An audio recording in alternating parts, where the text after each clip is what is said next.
Might have been a lot worse at that. But the spirit of adventure is unquenched. The crew of a fishing smack brings news of giant octopus nearby. Can't afford to miss a chance to photograph one of these elephant spiders of the ocean floor.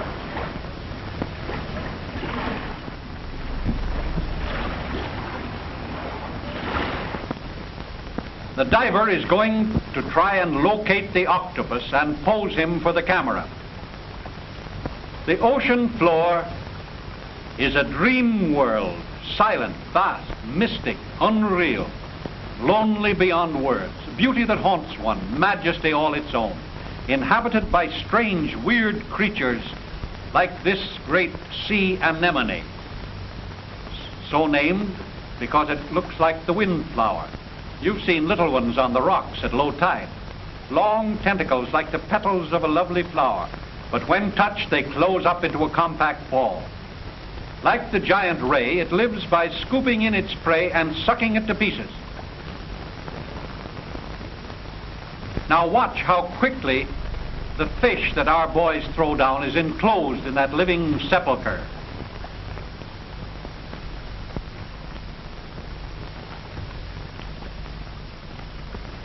But the study period is rudely interrupted. The cameraman, ever on the watch, sees a great hammerhead shark circling about, too close behind the diver for safety. Must get him up and destroy the menace, so everybody takes a hand. Well, this shark business is getting on their nerves. They spoil all the fun.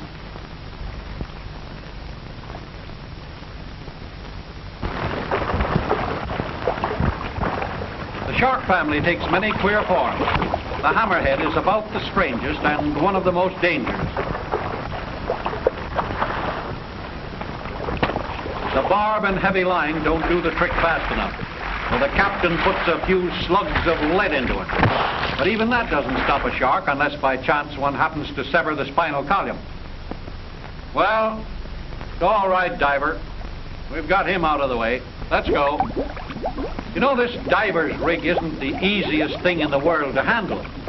Moving isn't hard, but progress is retarded, like a slow-motion picture, because of the water resistance. In this submerged world, queer, unreal lights play across the ocean floor. Strange fish peer out of unexpected corners. Forests of gently undulating seaweed. Gaudy shells, which at the touch of the diver's foot become animate and scuttle away. The camera can look so much farther afield. Merciful powers, what's this eerie shape? There it is. Look out, octopus! The crawling, irresistible, slimy, death-dealing monster of the seafloor. And he's behind the diver. There's no phone in his helmet. His pal to warn him. What a chance he takes.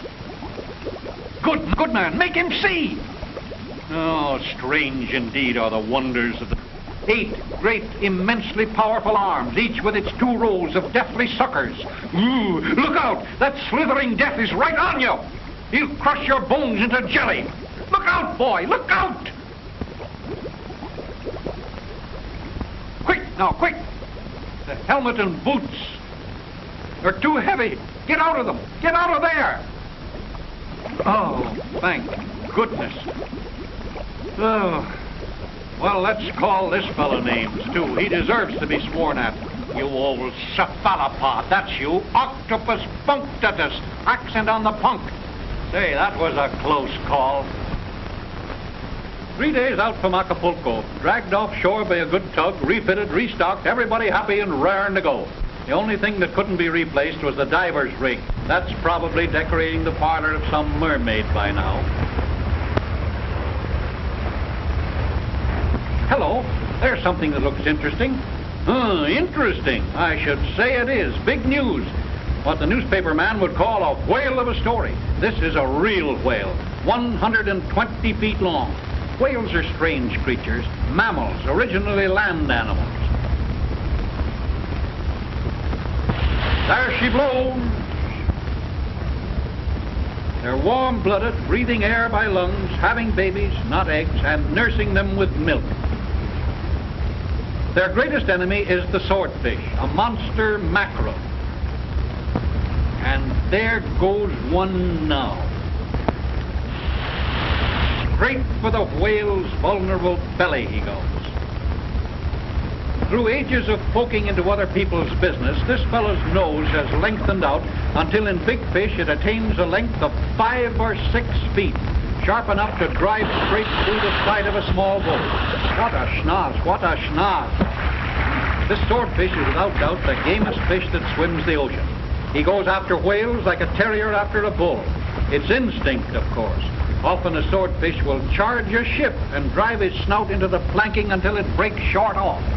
Imagine what it must do to a fish, even one with so tough a hide as the whale.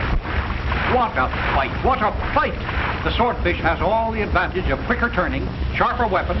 The whale's only defense is his mighty tail. One clean blow with that 2-ton sledge, and even this terrific stabber would be put out of commission. But the swordfish rolled with the punch. Now they spar for a moment at long range. Then back goes the old stabber.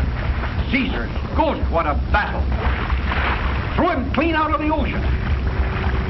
Friends, no one has ever been lucky enough to photograph any such fight as this before. But the race is not always to the swift, nor is the battle always to the strong. Remember David and Goliath. Oh, this is terrible.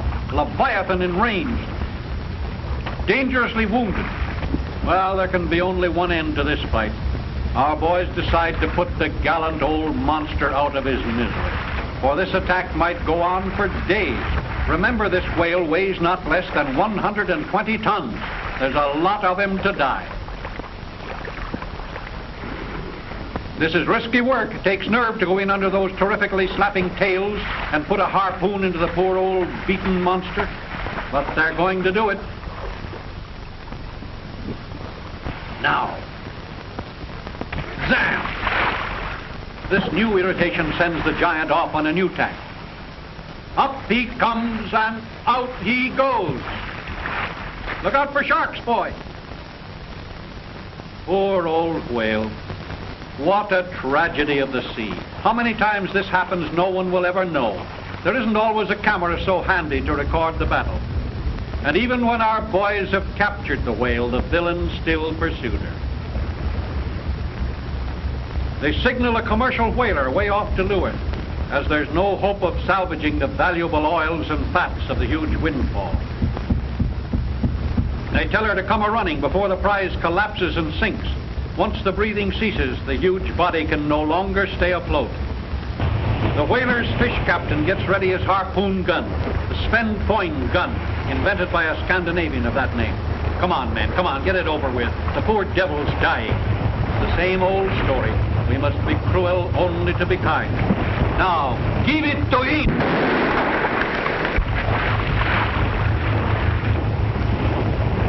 And all the while they're towing in the gigantic captive, the harpy is still battening on his entrails.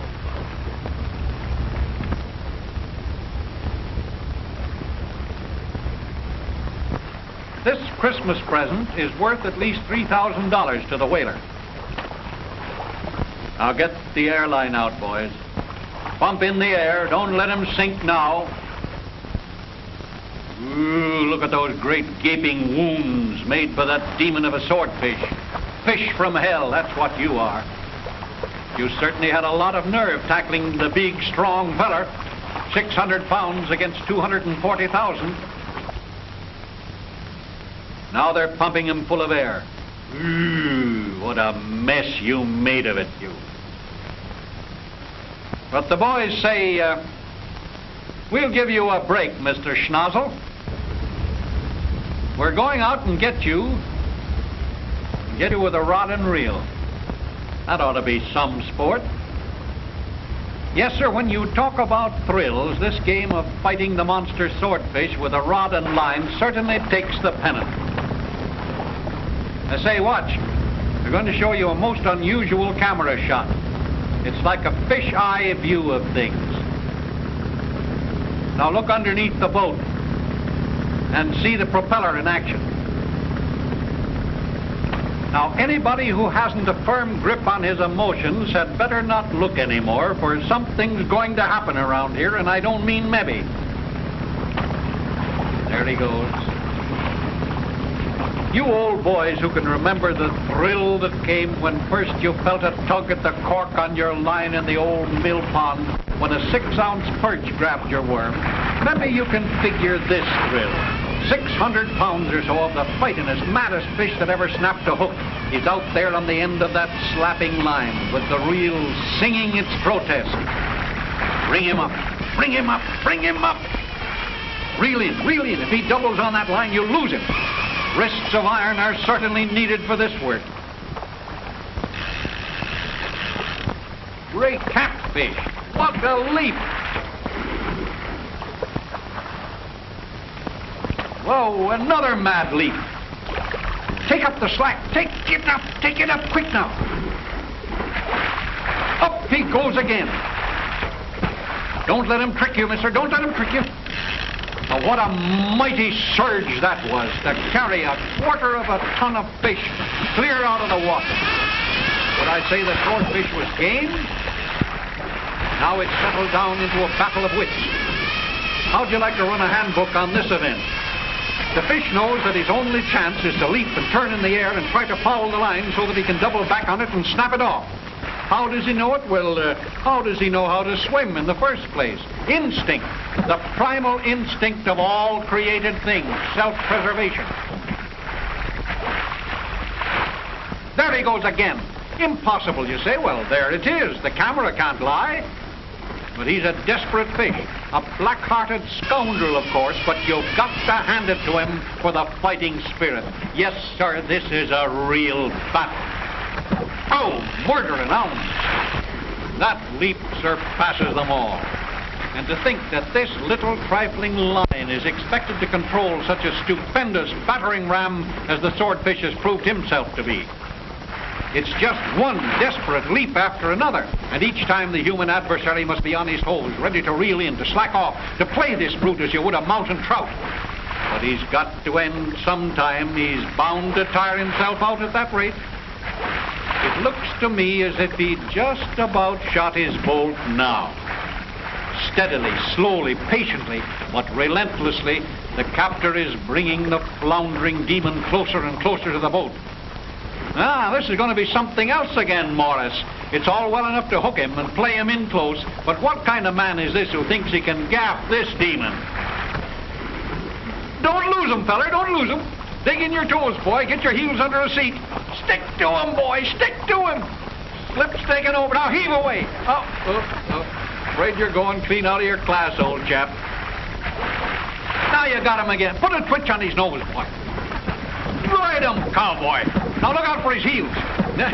Well, schnoz or no schnoz, no darn fish that ever swum can get the best of me. Whoopee! And that is that.